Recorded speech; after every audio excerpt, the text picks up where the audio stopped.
بسم اللہ الرحمن الرحیم۔ آج کل پاکستان تحریک انصاف کے چیئرمین جناب عمران خان کے خلاف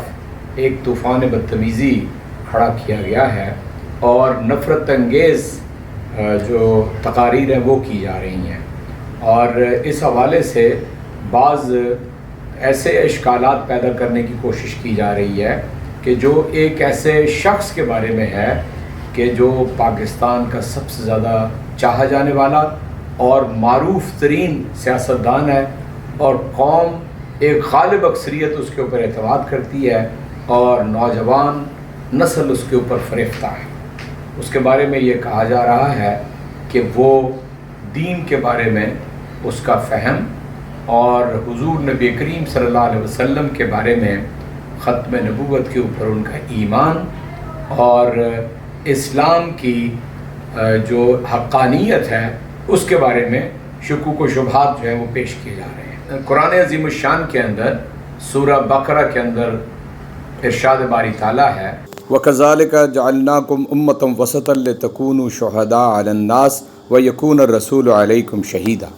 تمہیں دنیا میں ایک بہترین امت بنا کے بھیجا گیا اور حضور نبی کریم صلی اللہ علیہ وسلم تم پہ گواہ تھے اور تم آنے والی امتوں کے اوپر گواہ ہو۔ یعنی بالکل واضح طور پہ یہ بتایا گیا کہ دنیا کی بہترین امت تم ہو، اور حضور نبی کریم صلی اللہ علیہ وسلم نے تمہارے اوپر گواہی دی ہے، مطلب کہ جو پیغام اور جو ان کا میسج ہے دنیا کے لیے وہ تمہارے اوپر انہوں نے پورا کیا ہے، اور تم نے آئندہ آنے والی امتوں کے اوپر کرنا ہے۔ اور یہ واضح اس سے بالکل ہوتا ہے کہ جو دعوت حضور نبی کریم صلی اللہ علیہ وسلم لے کر آئے اور جو نظام اس دنیا کے اندر وہ برپا کرنا چاہتے تھے، یہ کام ان کی امت نے آگے کرنا ہے۔ اس لیے جو بھی اس دنیا کے اندر حضور کے نقش قدم پہ آگے بڑھنے کی کوشش کرتا ہے وہ در حقیقت اس قرآن کے حکم کے مترادف اپنی جد و جہد کر رہا ہے۔ دوسری جگہ قرآن پاک کے اندر سورہ توبہ میں یوں فرمایا گیا، هُوَ الَّذِي أَرْسَلَ رَسُولَهُ بِالْهُدَىٰ وَالدِّينِ الْحَقِّ لِيُظْهِرَهُ عَلَى الدِّينِ كُلِّهِ وَلَوْ كَرِهَ الْمُشْرِكُونَ کہ وہ اللہ ہی ہے کہ جس نے اپنے نبی کو مبعوث کیا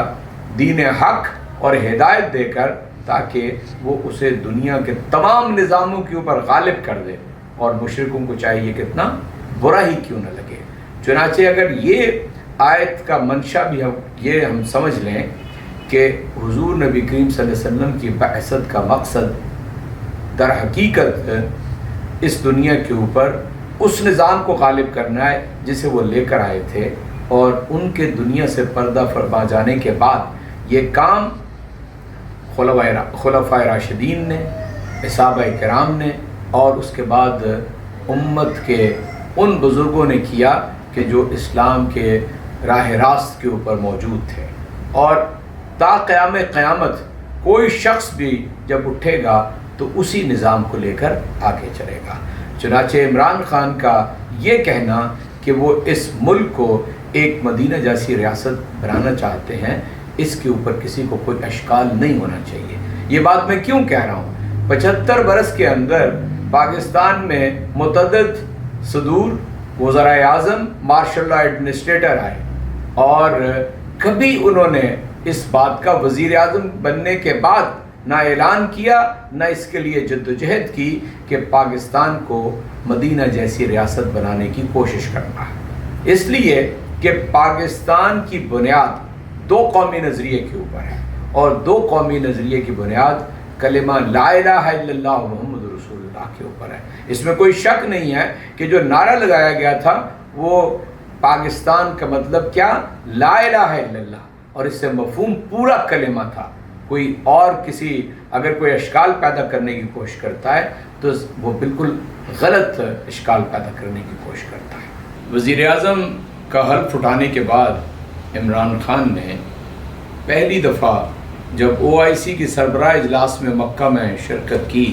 تو انہوں نے ایک بڑی تاریخی بات کہی جو کہ ختم نبوت اور ناموس رسالت کے حوالے سے تھی۔ انہوں نے کہا کہ میری زندگی کا یہ دن میں کبھی سوچا کرتا تھا کہ کبھی کوئی ایسا دن آئے گا کہ جب تمام دنیا کے مسلمان سربراہان مملکت جمع ہوں گے اور میں وہاں پر ہوں گا اور میں یہ بات انہیں کہہ سکوں گا کہ جب تک ساری دنیا کے مسلمان اور مسلمان ملکوں کے سربراہ مل کر حضور نبی کریم صلی اللہ علیہ وسلم کی ناموس کے حوالے سے دوسری دنیا کو نہیں بتائیں گے، اس وقت تک ناموس رسالت کے حوالے سے لوگ گستاخیاں کرتے رہیں گے۔ ہم سب کو مل کر دوسری دنیا کو یہ بتانا ہوگا کہ جو ہماری محبت حضور نبی کریم صلی اللہ علیہ وسلم کے ساتھ ہے، کسی اور مذہب کے لوگوں کو اپنے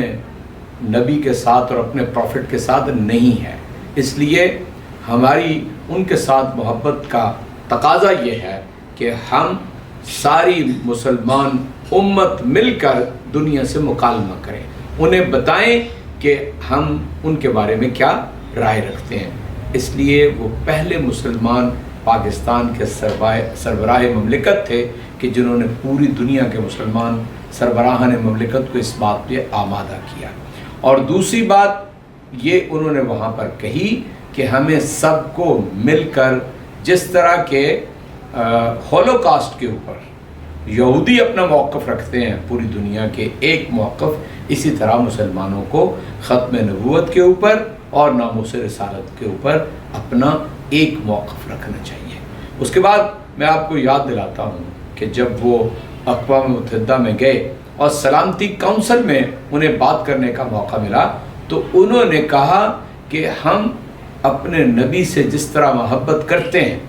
کوئی دنیا میں اس طرح اپنے نبی کے ساتھ محبت نہیں کرتا۔ جب کوئی ان کے ناموس کے حوالے سے گستاخی کرتا ہے تو ہمارے دل کے اندر درد ہوتا ہے۔ یہ عمران خان نے وہاں پر واضح طور پہ کہا، اور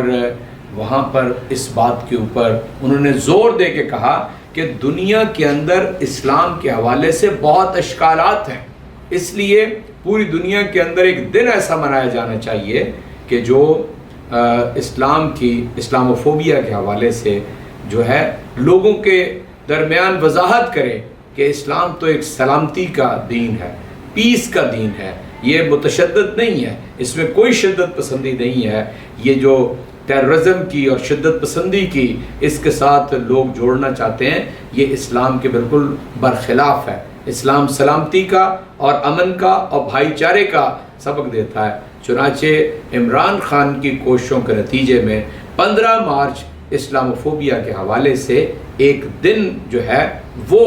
مقرر کیا گیا، اور جب 15 مارچ آئے گا پوری دنیا کے اندر مسلم ممالک ہوں غیر مسلم ممالک ہوں، یہ دن اسلاموفوبیا کے حوالے سے منایا جائے گا، اور اس میں حضور کی ختمی مرتبت ہونے کے اوپر بات کی جائے گی، آپ کے ناموس کے حوالے سے بات کی جائے گی۔ یہ اصل میں عمران خان کی حب اصول کے حوالے سے وہ کاوش ہے کہ جو پاکستان میں کسی حکمران نے آج سے پہلے نہیں کی ہے۔ اور آپ اس سے آگے بڑھیں تو میں آپ کو بتانا چاہتا ہوں کہ عمران خان نے پاکستان میں، آپ کو یاد ہوگا کہ 2 دفعہ جب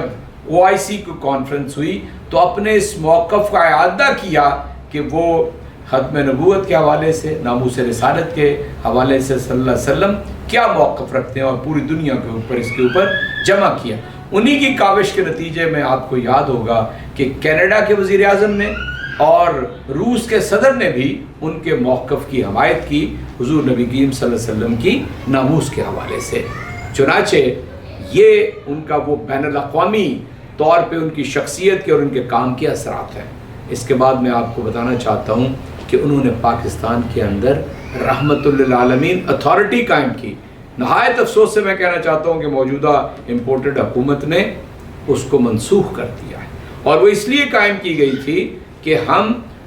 اس نظام کے اوپر اور اس عرصے کے اوپر تحقیقات کریں، مسلمان پوری دنیا کے اسکالرز اس کے اندر جمع کیے جانے تھے کہ وہ یہ دیکھیں کہ ایک مختصر سے وقت میں حضور نے ایک ایسی جماعت اپنے ساتھ کھڑی کی تھی کہ جنہوں نے دنیا کے اندر سب سے بڑا انقلاب، پرامن انقلاب برپا کر دیا، تو وہ کیسے کیا؟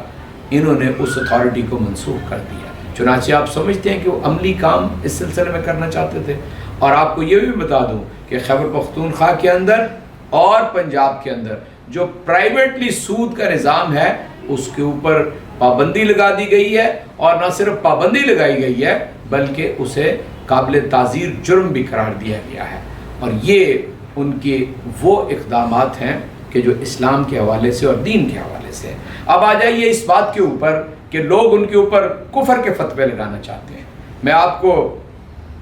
بتانا چاہتا ہوں، تمام فقہائے کرام اور ائمہ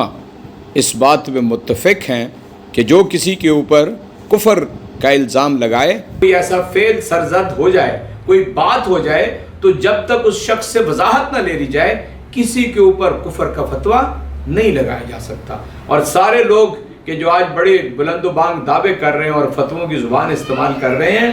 قطعاً یہ کسی دین کا کوئی منشا نہیں ہے، سوائے اس کے کہ یہ گھٹیا درجے کی سیاست ہے کہ جو کی جا رہی ہے اور نفرت پیدا کرنے کی کوشش کی جا رہی ہے،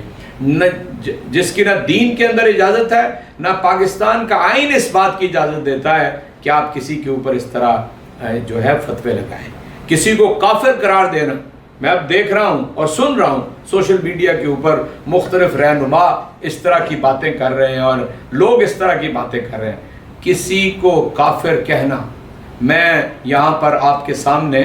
مسلم شریف کی وہ حدیث آپ کے سامنے رکھنا چاہتا ہوں۔ حضرت عمر رضی اللہ عنہ سے مروی ہے، جس میں فرمایا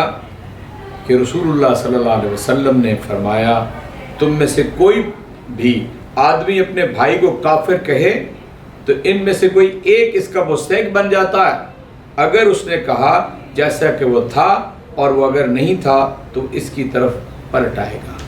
مطلب کہ اگر آپ کسی کو کافر قرار دیتے ہیں تو یہ بات آپ کی طرف پلٹ آئے گی۔ جو کسی کو کافر کہے اور ثابت نہ کر سکے تو پھر خود اس حدیث کے مطابق وہ خود کافر قرار پاتا ہے۔ اس لیے میں ان لوگوں کو کہ جو کفر کے فتوے جاری کر رہے ہیں ان کو متنبہ کرنا چاہتا ہوں کہ نہ دین آپ کو اس بات کی اجازت دیتا ہے اور نہ پاکستان کا آئین اس بات کی آپ کو اجازت دیتا ہے کہ آپ یہ فتوے لگاتے پھریں۔ اور پھر اس سے بڑا الفاظ کے پیچوں میں الجھتے نہیں دانا۔ غواص کو مطلب ہے صدف سے کہ گوہر سے، کسی فکرے کو لوگ پکڑ کے بیٹھ گئے ہوئے ہیں۔ بالکل واضح طور پہ انسان کی پوری